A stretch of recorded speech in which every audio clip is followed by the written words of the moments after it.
just read a new letter by Seneca. It was on liberal and vocational studies. I'm going to give you some of my thoughts, and to fill up the remaining time while I'm thinking, I'll probably be doing something like that, because that's actually what I do in my own normal general free time. So, the first thing that struck me with this study treatise is that the things that he's talking about absolutely apply today. They apply to today because we have also strayed into a world wherein which liberal studies, your college, university, and in fact most of your just general education has moved into a realm wherein which we find value in the idea of learning. Now again, that's not entirely wrong. The problem with it is that it's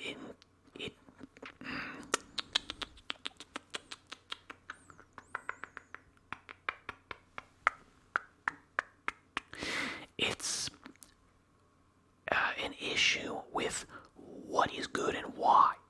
It's good to learn things if you enjoy learning. However, are you filling up your head with useless stuff? And by that nature, you're wasting your time.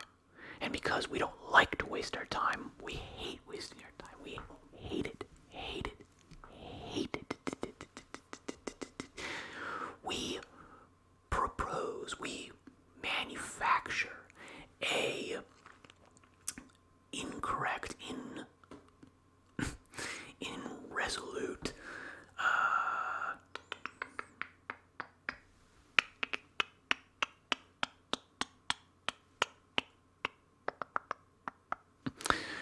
we manufacture false reasons why we like this thing.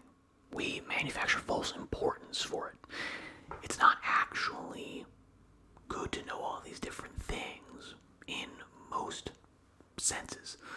Sometimes they can be for, practical use, and therefore, knowing very, very incredibly super specific things. We've come far enough in science and technology and these types of things that, yes, it actually can be useful to advance that one small avenue that you basically are able to use those very detailed facts, but you're only able to use them in that specific field, that specific avenue. And otherwise, outside of that avenue, outside of that one small road that you're trying to walk a couple inches further on, you're trying to progress and drive out a new path that's barely moving at all. Outside of that, and outside of those people that are on the exact same path and are shoulder to shoulder with you, that knowledge is useless. Not only is it useless, it's perverse, it's profane, it's annoying. We don't like to hear about these types of things because they're boring and they're useless. They're useless to us, not only in our specific path, which diverges from theirs, but in the general game of humanity. The general idea of what it is to be a good person, which is obviously the things that we need to be learning. And this is Seneca's main point.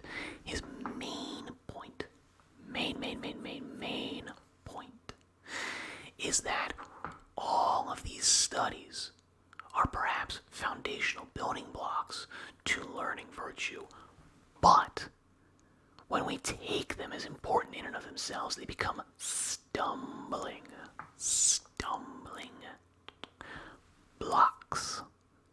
These blocks, which we would use to build our foundation for learning virtue, what it is to be a good human being,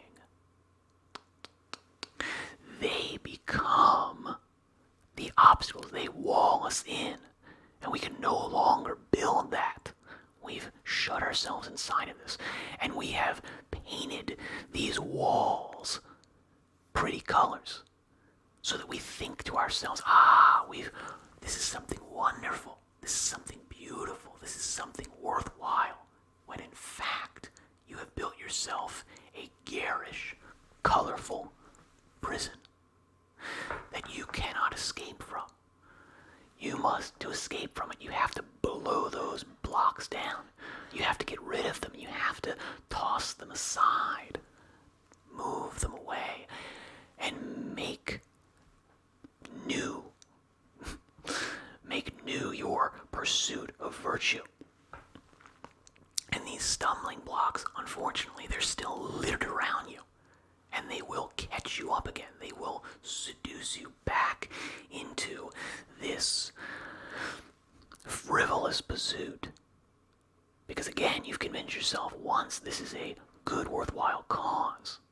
And again, it might be in one specific outlook on life or one path that you're trying to progress forward. But if you're not taking equal amounts of time, if you've not worked on virtue for just as long, if not longer, if you've not achieved success in that, then all of your success in these other ventures will inherently become poisoned. It will become profane. It will become problematic to you and to society as a whole.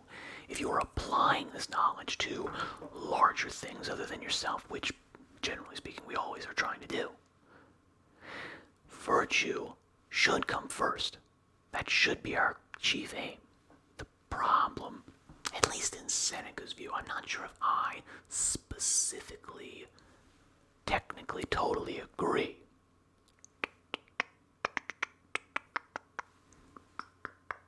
Do I agree?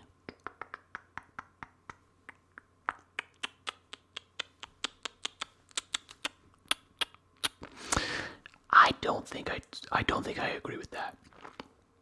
I think it is entirely reasonable that we could build virtue first. I don't know that we need liberal studies to be taught virtue. He, in this letter, does not actually go into why we would need it. I would imagine it is because he believes that virtue can be learned from art and reading certain texts and these types of things. And therefore, liberal studies will expose you to that and allow you to foster the tool set that you would need to use to excavate that virtue out of yourself. Personally, I don't necessarily know that's the case. It might be, or it might be that it's the best way to do it for a large group of people, a society, a civilization, a culture. But I don't think I agree with him on this.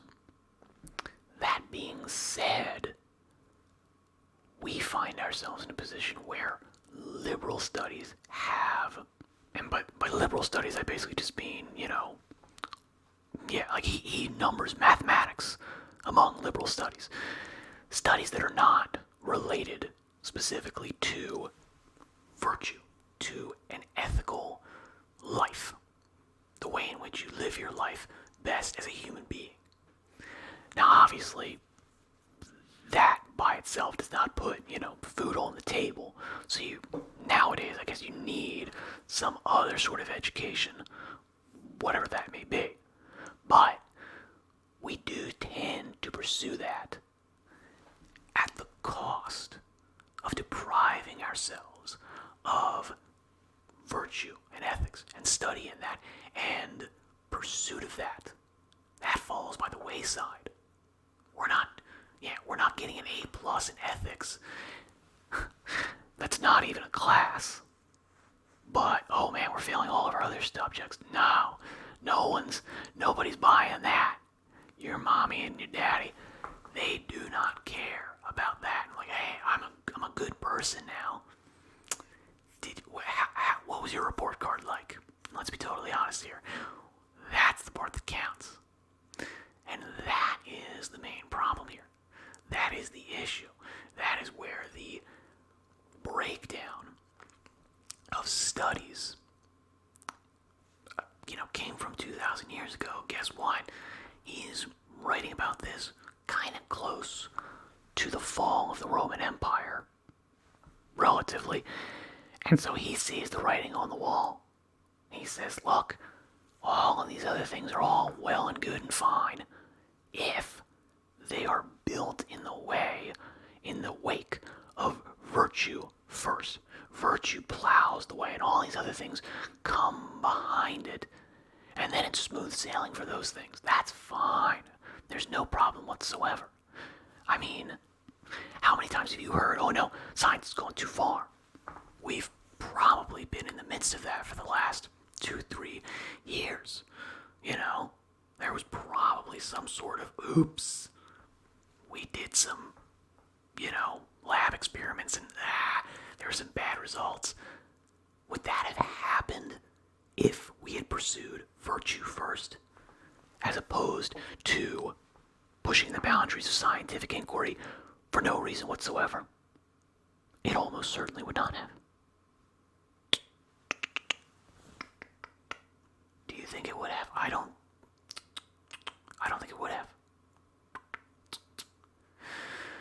Because of that, I think we need to re-embrace this idea of virtue first, wisdom, over knowledge. We've got a lot of knowledge, and we could have a lot of wisdom, but that gets pushed to the side. Wisdom's a little bit harder, or at the very least maybe takes longer, especially to inculcate it in your own life. Knowledge is easy. You just read a book and bam, you know it. Wisdom, you have to practice it. It has to be ingrained in you. You have to get a muscle memory for wisdom. That's kind of tough. It's hard. I know. Now, hopefully, me doing this is helping to grow that in you. I think it is helping to grow it in me. I feel it. Oddly, strangely, I do think it is actually working for me. Hopefully for you too. This is a super weird medium to do it in, but you work with what you get, and whatever works, works. Right? Alright. Thank you. Thank you. Thank you. Thank you again. I shall see you later.